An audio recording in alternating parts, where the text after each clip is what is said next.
I'm Idiotac, and this is my first impressions of Dungelot Shattered Lands. Now, this is a port from iOS to PC. This developer, Red Winter, has previously released 2 games in this series, and I knew nothing about them, and I kind of wish I did because this game's fantastic. Now, the game retails for $10 on Steam. Currently, it's discounted to $8.50, and I have a complaint here because on iOS, the game's $6. Now, based on the PR material I have access to, I don't see any justification for the price difference. So that's my first major complaint about this game. However, if you do find yourself interested in this title, you can pick it up on iOS if you want, or on PC, it's your choice. Okay, let's click to start. So the options menu is very basic. It is made in Unity. Outside of the game, we do have a graphics options menu. If you've seen Unity games before, you know what to expect. It's a 2D game, so we can kind of forgive it to some degree. Okay, let's jump into the game. So we can play as one of 4 characters. We have a paladin, we have Vlad the vampire, who's a mage of some description, we have this witch, we have this bard, right? Cool. We've got 4 different characters to play as, and you unlock them as you progress through the game. I'm currently still leveling up the paladin, so that's where I'm going to play for this playthrough. Okay, so each character has various different passive skills, active skills, and gear slots. They also have their health, their attack damage, and their armor, as well as accuracy and things like that. So let's jump into the game, and I'll explain how the mechanics work as we play. We have 3 acts in the game. There are 18 dungeons to play through, which might seem like a small number, but trust me, it's not. This game is brutally difficult. It is a roguelike, by the way. It's a dungeon crawling roguelike game. It's turn-based, but the twist in this game is the fact that it's very similar to Minesweeper, which is an odd combination, I know, but it's actually quite good and works really well. So as you can see, this is the first area of the game. I've cleared out several points at this point. I think this section, this section, this section, and this section. Finally, and this section over here. All I have left to do is clear this area and then go fight the boss and move on to the next section. I've played the game for about 4 to 5 hours at this point, and I can honestly say I've had a really good time. It's got great presentation, great art style, great animation, the sound, the music, all that stuff's wonderful. I have no complaints on a presentation level, and on the gameplay front, I only have a minor niggle here and there. Okay, so we have the armory. We can build different weapons, which I haven't unlocked access to all of them yet. I'm currently using a sword, and you can build different armor sets. Cool, we have the mansion. This is basically the home for all of our adventurers. We can buy various items for our home that give us buffs. So I've bought this one now. It cost me about 300 gold, and it increases the value of currency that I pick up in the dungeon. For example, this one here increases the loot drop chance. So they're quite expensive, but they also give you major buffs as you progress into the game. It's kind of like Rogue Legacy in that way. Every time you complete a dungeon or die, the money you have left at the end of it, you can then reinvest into further upgrades. So let's jump into a dungeon. So this is how it works. Basically, every time you try and do a dungeon, it will tell you how far you got last time. It'll tell you how many floors there are, how difficult it is, and the reward you get. In this case, I get a pike, which is a weapon, I assume, and it would be nice to have that. Up here, it gives us some idea of what kind of enemies we're going to be facing, and it tells you the progression you've made with each hero. So let's jump in.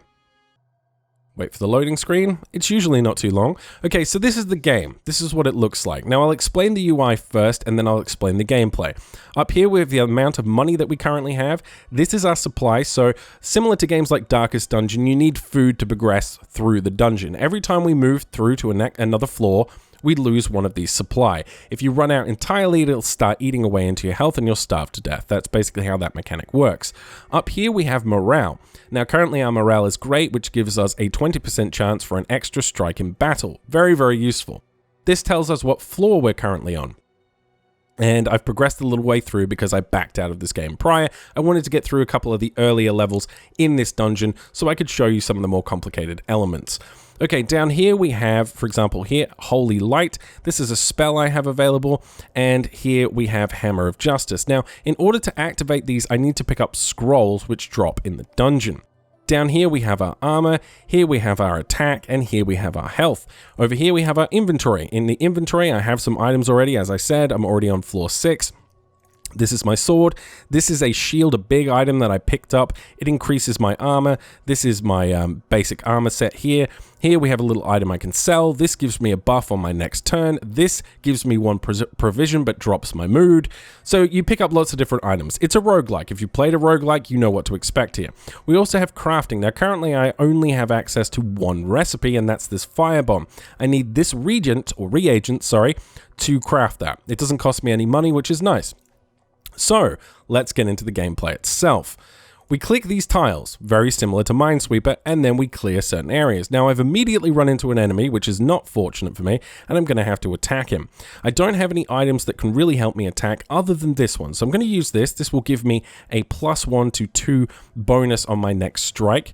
As you can see, it buffed my damage down here, and I'm now going to attack him. Now, every time I click a tile or an enemy, that operates as a turn. So I just took a turn and he took a turn. He did some damage to me. He took some of my armor away and I took some of his health away. I'll click again. That took his health down to 1. He took my armor down to 7. And that's how the combat mechanics work. Done. Okay, so let's open some more of these areas. Now, the general strategy, as far as I can tell, is to try and clear as much of this as possible before getting into an engagement. The more damage you take, the harder it is to progress through this game. So I'm going to have to clear some areas here because everything's blocked off to me by enemies. Now, I'm going to clear this dummy because that should give me access to much larger areas of the dungeon. Now, the goal here is to find a key to open this door so we can progress to the next floor. I've just picked up a scroll for a hammer, which I will use in a second. I've also picked up some food, so that increases my supply and allows me to progress further into the dungeon. Okay, we've cleared this area. I've picked up some iron ingots.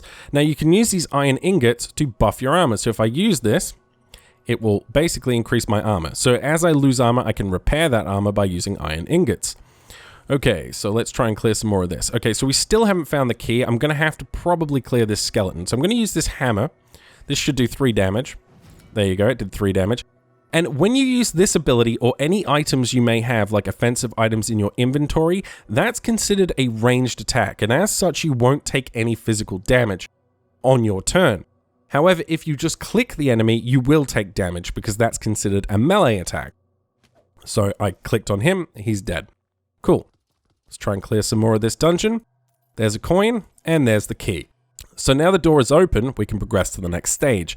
Now, if I clear everything in this room, I will get a bonus amount of gold at the end. However, the amount of gold you actually get for killing all of the enemies and clearing the entire room is negligible.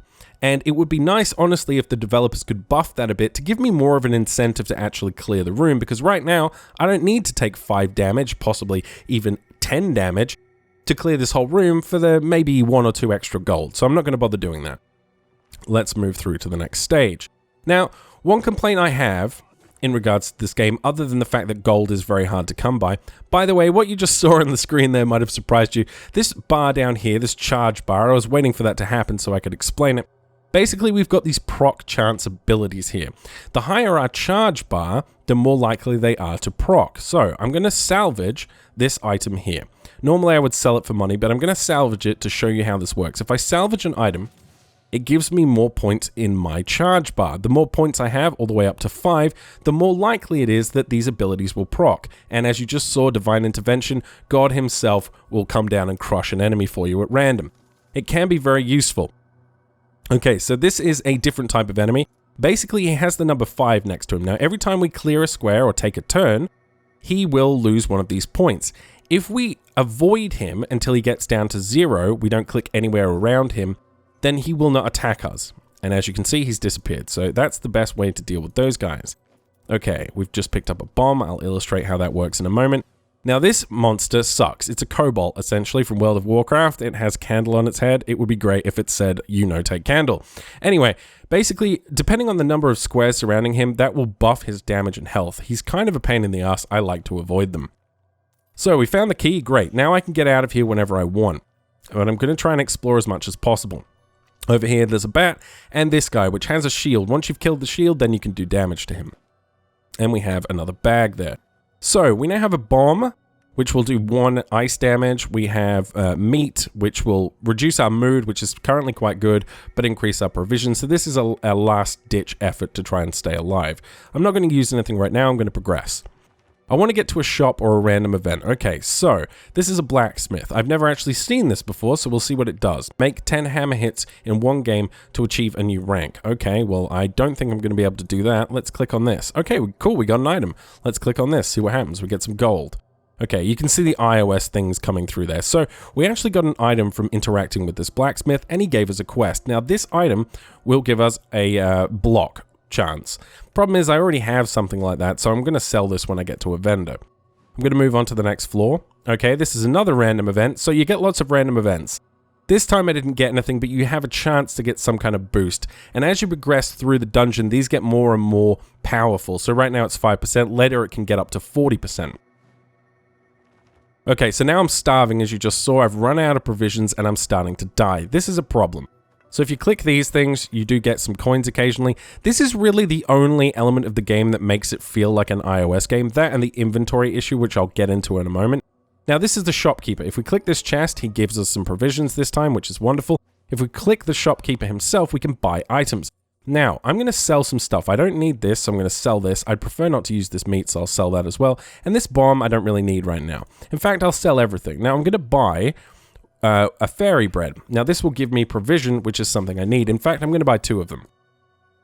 This increases my mood, but drops my accuracy. These are little throwing knives that I can use to do damage. Again, range damage, which means I don't take damage, so I'm going to buy some of those as well. In fact, I'm just going to stock up on those entirely. And then these, which allow me to do damage. I probably shouldn't have sold the one I had, but there you go. That's how it works.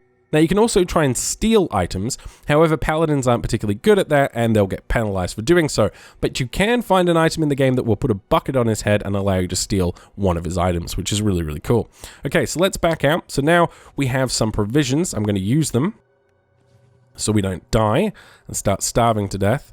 Great, so that's basically the game now. You've seen the majority of the game. Now I'm going to progress and see how far I can actually get into this and see if anything else comes up. Now, this is another random event. You meet a heavily injured traveler. He asks for your help. Now, I'm a paladin, so I have healing abilities, so I'm going to use that. And as such, I got an iron shield, which I think I just sold. Oh no, it's just another version of the one I already have. Not hugely useful to me right now.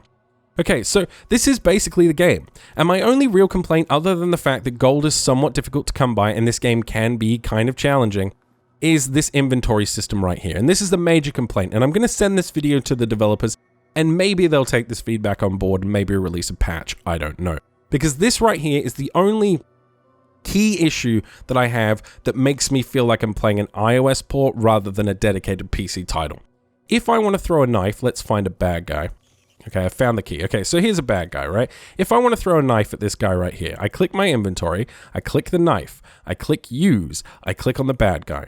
That's too many clicks and it's unnecessary. See here how we have these 4 little slots? It would be very easy, in my opinion, to just have an additional 4 slots over here that represented my inventory items, or 6 slots even. Not very hard to do when it comes to just, you know, simple UI design there. That's not hard to do. Then we can move this bag over to the left to make room for it, and we can take this crafting button right here, and we can move that down here to the right. Then I don't need this bag at all, really. Maybe a button for these gear options, I don't know. But my point is that I don't want to go through 4 or 5 clicks to be able to do a single action on an enemy. If I have my knives just here on a little hotbar and I could click it, bam, done. Much, much easier. So that's a quality of life improvement I would like to see. Some kind of integration of this item UI with the main UI down here, so I don't have to keep going in and out of my inventory to make an action. Other than that, though, this game is really fun. I've been playing it all day, and I've been enjoying myself thoroughly. In fact, in the email the dev sent to me with this game, he said that if I didn't enjoy the game, he would publicly buy a hat off Amazon and eat it live on Twitch. And he won't need to do that because this is a really solid game and I've been enjoying myself immensely while playing it.